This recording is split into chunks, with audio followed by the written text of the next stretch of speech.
He just said he didn't want to live any longer, that he couldn't take it anymore. He and his girlfriend were having problems. Sherry and Deno's son Darren had battled depression and bipolar disorder for years, and on this night, he wanted to die.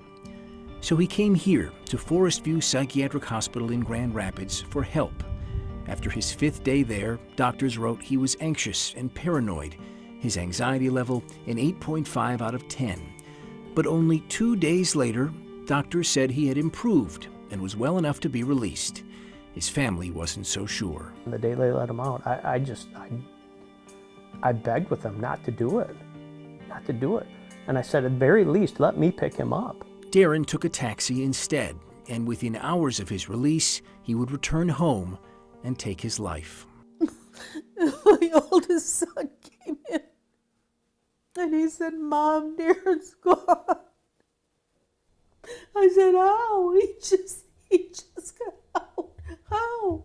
When a patient like Darren dies, the state requires hospitals to tell them by filling out this form, alerting them to any death happening inside a psychiatric hospital or within 2 days of being released. I called the hospital, and they said, "Oh, we'll do a report to the state of Michigan, and the state of Michigan has to do an investigation." Except they didn't.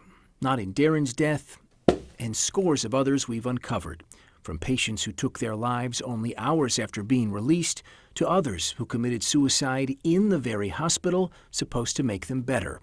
Even in cases where the cause of death was listed as unknown, the state asked no questions.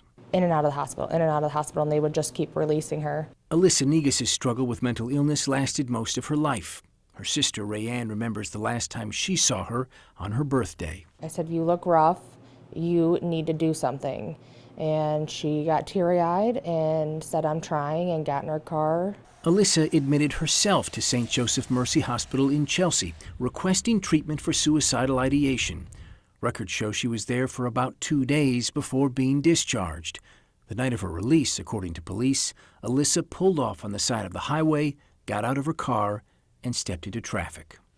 The state was alerted to Alyssa's death, but did not investigate.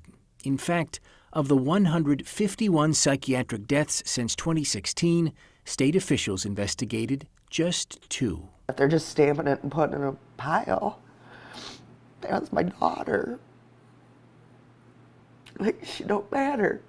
You know, unfortunately, sometimes these unfortunate events occur. Larry Horvath is the director of the Bureau of Community and Health Services. The office notified each time a psychiatric patient dies.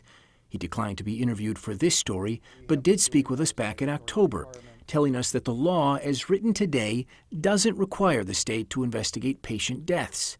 Instead, he said, he expects hospitals to investigate themselves. This is part of the process, and this is part of the safety net that we have in place is for hospitals to evaluate this. How can you call it a safety net if when you learn that a patient left the hospital and within 2 days was found in his bathtub with his throat cut, you don't pick up the phone and ask any questions? How is that a safety net? Because our statutory authority limits us. We are not investigators to look at, hey, what was the cause of death? They've received death reports as they're required to, but did nothing with them. That's very concerning. Michelle Roberts is executive director for Michigan Protection and Advocacy Service in Lansing, a nonprofit designated by the governor to protect the rights of people with disabilities. When we told them that deaths like Alyssa's were never looked into by state officials, they opened an investigation into hers and 70 others.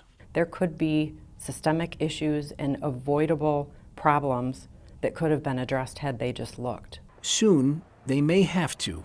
In Lansing today, as a result of our reporting, 2 lawmakers are working on legislation that would require the state to investigate psychiatric deaths going forward. People are dropping the ball. Nobody's being held accountable. I can't get my son back, but I want to stop this from happening to another family. In a statement, St. Joseph Mercy Hospital officials said they routinely review patient safety standards throughout their hospitals. Forest View Hospital stressed that its patients have special, complex needs that require ongoing community-based treatment. Neither would comment on the deaths of the patients we just told you about, but we have posted their full statements on our website at WXYZ.com. I'm Ross Jones, 7 Action News.